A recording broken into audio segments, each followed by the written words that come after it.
A clip that I recently came across shows what potentially could be like the most advanced video game graphics that we've ever seen. And I literally did a segment like 2 months ago on the podcast, and I said exactly the same thing. So I mean, I could just do unlimited, segments of amazing video game graphics getting better and better over time, just given how quickly they're advancing. But this, I mean, when you have this sort of thing in VR, and I don't believe this is in VR yet, but when it gets there, then that could be insane. But this is showing like a first-person perspective. It almost looks like you've got a body cam on, just like the graffiti. I mean, that looks pretty insane. You can kind of tell it's a video game. There is a little bit later where he kind of jumps, and then it becomes a bit more obvious. But if I showed this to you and just said, hey, here's a clip, I'm pretty sure you wouldn't know this was a video game. Now you can tell when he jumps like that. I think it's kind of it becomes a little obvious, but we're seeing with like the Unreal Engine just how crazy it's getting, and this probably isn't available on your Nintendo Switch, right? You need something a little bit more powerful to be able to play this. But the way that it's going, the way that it's leading, it's just getting insane and to the point where you'll be able to play a video game, live out your real world life, and the difference will very soon be indistinguishable, really, which when you hook it up to VR, I mean, that poses an interesting question. Are we going to be living in virtual worlds? Is Mark finally going to be right on his prediction? And will we have legs in VR? Please give us legs. That'd be great. But anyway, when we see that clip, when we see how amazing video game graphics are getting from Pong a couple of decades ago to that, let's get your perspectives. Rui, what comes to mind when you see that? Fascination as well, and some worries. Fascination. I mean, just think about the possibilities of training doctors, training pilots. Teaching your children risks.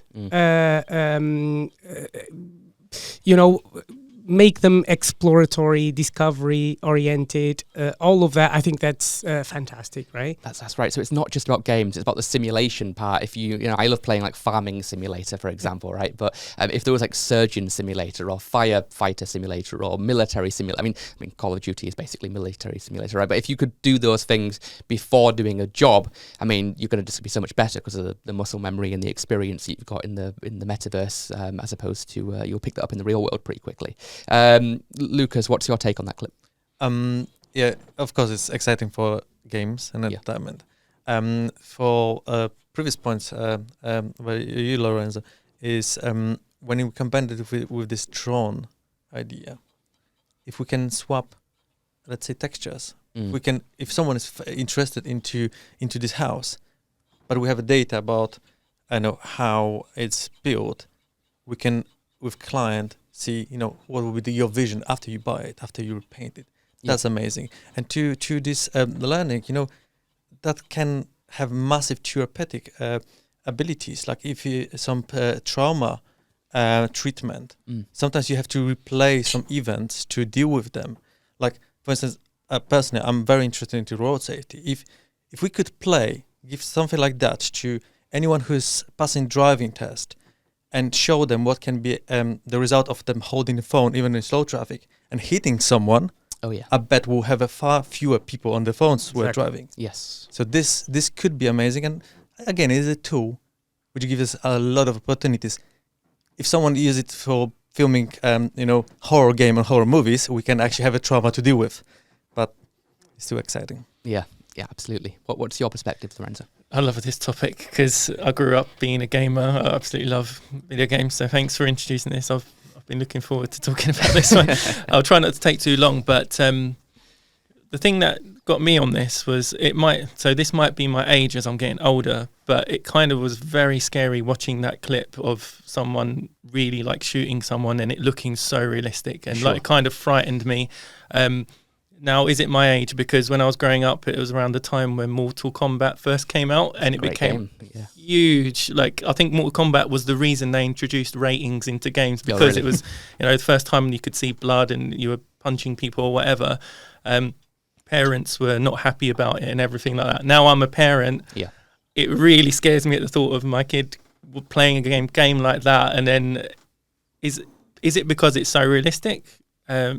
And if it is, then what kind of controls would there be in place to sort of prevent? Yeah. You know, I mean, and again, another game that I grew up with there was Grand Theft Auto when that first came out. Again, another very questionable, very questionable ethic in terms of ethics and like, you know, shaping young people's minds. And I mean, that's the big kind of concern, but also super excited with all the other points that have been made about, you know, training and I'd love to get my hands on it actually, but let's see. I mean, we've been waiting for GTA 6 for a long time now, right? And when when that drops and you have these graphics in, where do people go in GTA? They go to the strip club.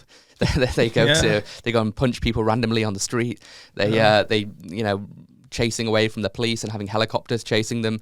I mean, it's going to be insane. I mean, the game must be amazing. Otherwise, people are going to be very disappointed after seeing something like this.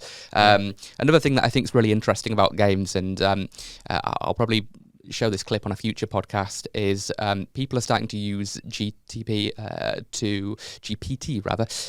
for NPCs in video games. So when you're having a conversation with them, it's not the same one or two sentences that they give you, and it's just like somebody walking up and down on a road. You can have a conversation with them, ask them, type in any question, and they'll give you an answer, and they'll remember that past answer, and that can interfere with other aspects of the game. So that will be really fascinating when you have that with NPCs, when you have these graphics, when you have that in virtual reality.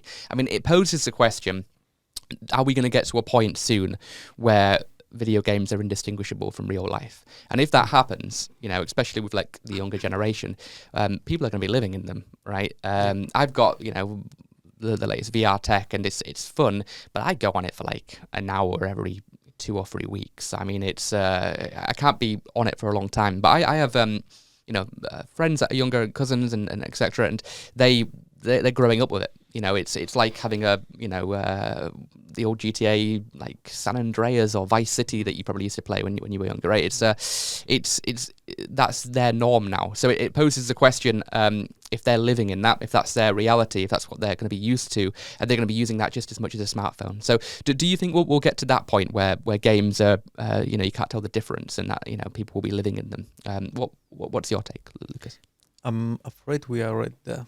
We don't need the games. If you look how people are treating any information they get from online, since the dawn of social media, people are taking everything by granted. It can be just some tweet, and that would drive their emotions, drive the way how they perceive other people. It's so easy to influence people this way. And if you see how many people are immersed in social media every single day, if you're on the tube, everyone is staring at that.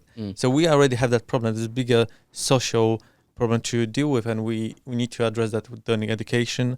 In the early days, parents have a lot to do, which is difficult because sometimes we resort to this giving Nintendo Switch to a child, so we have our 5 seconds of time for ourselves.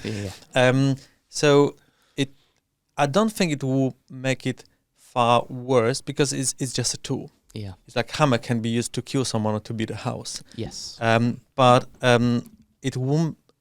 The way it may help, actually, it makes the problem more obvious. Because now, if you look on the phone, you don't see that being a scary thing. But while you're seeing such a graphic, you may think, oh, right, maybe that's going too far. And that gives some hope. Yeah. People have been saying that forever, though, haven't they? Like, you shouldn't play GTA, Liberty City because it's too violent. And you shouldn't play Doom. I mean, that one was violent. That one was, but I mean, now it's maybe starting to make sense when you have something like this. But we'll have to see if I don't know if there is any connection, because everybody sees movies every day of everything from the Avengers, and I mean that's got people getting half the universe gets killed in a flick of a fingers. Should we ban kids from watching that? I mean, probably not. I mean, putting rubber tape over everything is probably not the answer, right? I guess the difference is that consuming something, when you look at it, is different from acting on it and doing it yourself. I think it's like you said about the muscle memory, not like muscle memory means you're going to go out and just do all that stuff, but like it's just that's the slight difference when you like most people learn by doing. It's such like new territory that we just don't know the answer, do we? Right. I mean, we're all just speculating, and that's basically what we do all the time on the show. But what's your view, Rui, on that clip? And I suppose specifically what we're saying around it being indistinguishable from real life. Do you think that's going to happen? Do you see that being a good thing, a bad thing? What's your take on that? it's interesting because it reminds me of Inception, the movie, where you had the dreamers, and the drugs living in a dream world. I think there's a real danger of detachment, alienation, which is kind of the scary part of it. How deep do you go into these fantasy world that then it becomes more interesting than the real world? I think it's also down to, if you look at what's happening to humanity, right? We're becoming more people in sharing less resources, at least there's lack of resources, of course. And these, by the way, we're discussing first world problems, as a friend of mine used to say, because, in so many areas of the world, this is not even a problem. There are far other bigger problems to think about. But it is the direction we're all going. And I think we really need to think.